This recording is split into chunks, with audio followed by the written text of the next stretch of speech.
Hi, in this video I'm going to show how you can use Inset Outset Halo in Inkscape version 0.47 to create shadow mats for text. I know most of us use dynamic and linked offset, but this is just another option that might come in handy for some types of text. Why I like this method for a lot of text is if you've got straight lines and very square corners, they don't get rounded. They tend to stay more straight. If you look at it closely, it does not add too many nodes. It's rather lean on nodes, so you haven't got a lot of work before you can cut it out. So I'll just clear this away and we'll get started. So let's start by typing some text. I can change the font.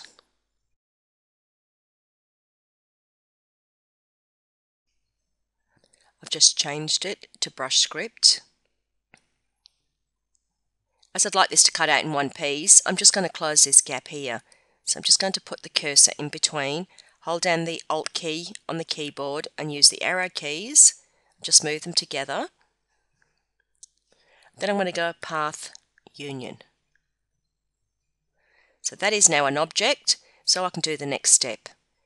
So I'll go Extensions, Generate from Path, Inset, Outset, Halo. And there's not too many settings to change here.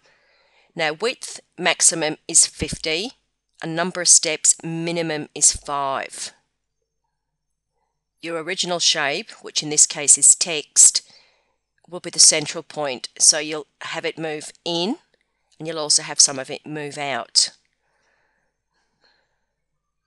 So for width, let's change it to the 50, which is the maximum. Steps I'm going to leave at 5 because I want to show you something. So I'll just click on Apply. As with most of my videos, this is just the basics to get you started. The idea is to go ahead and experiment and see what different things you can achieve. We'll just close this. The steps in the halo are grouped together and the original text is underneath. So what I'm going to do is just drag the grouped lot off.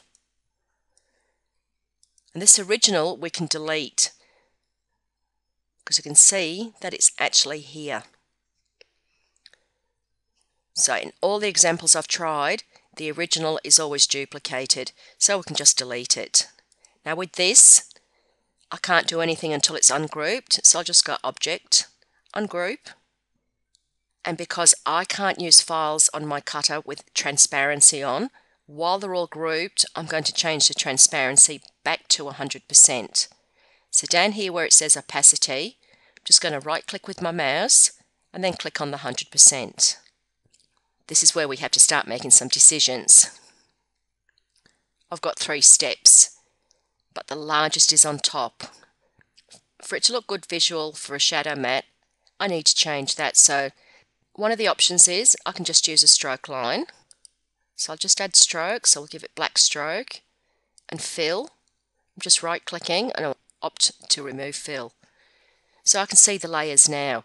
And I know some machines and some people prefer working in outline. So if that's your preference, you can just continue from here. What you need to do is tidy up any little stray parts in the area. And there's the text shadow mat ready for cutting. If you prefer not to work in outline, I'll show you the other way. I think it's pretty easy to change it. I'm going to let in outline mode. So I go View, Display Mode, Outline. What I'm going to do then is click on the largest one and send it to the bottom and give it a colour. Then I'm going to click on the smallest one, give it a different colour and bring it to the top. The middle one I don't have to touch. There's only 3, so I need one at the bottom, one in the middle, one on top. Then we can go back to display mode, normal. So now I can change the colours so they're a little bit better. Once again, need to come and move this little stray node sitting all by itself. And there we have it, a nice easy shadow mat for text ready for cutting out. I forgot to mention as I was doing it, remember at the beginning I used 5 steps, which was the minimum. So So the word summer was actually the original. So I've got 2 outset steps, but I've got no inset ones. It's because this text is small. So inset can't work if the shape isn't big enough.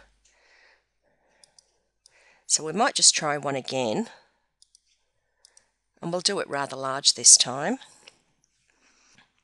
So I'm just going to type the word sun, just 3 letters, and let's make it really big. This time I'm not going to put them together, I'm going to leave them separate. So what I'm going to do is go path union. Now I have tried doing object to path, but sometimes you've then got to go union anyway. So you might as well just go path union and save yourself a step. So now I'll go extensions, generate from path, inset, outset, halo. For the width and number of steps, I'm going to leave it the same as what I used before, just so you can see the difference. When you try it for yourself, you can try it with different widths, different numbers of steps, and just see what type of look you get. So I'm just going to click on apply and close it. So at the moment we can quite clearly see I've got 2 steps outside of the text. Now let's just drag it aside, but I can see this time as the text was bigger I've got inset as well. So let's just move it aside. We can just delete the original because we don't need it anymore. And let's ungroup these. I'm going to zoom in. Don't know if you can see that clearly. I'll change the colour in a minute. But we can see some of the inset aren't suitable for cutting out. But it won't really matter. All you have to do is select it and hit delete and eliminate that one. Make sure I reselect them all. Change opacity to 100%. And let's just separate these layers.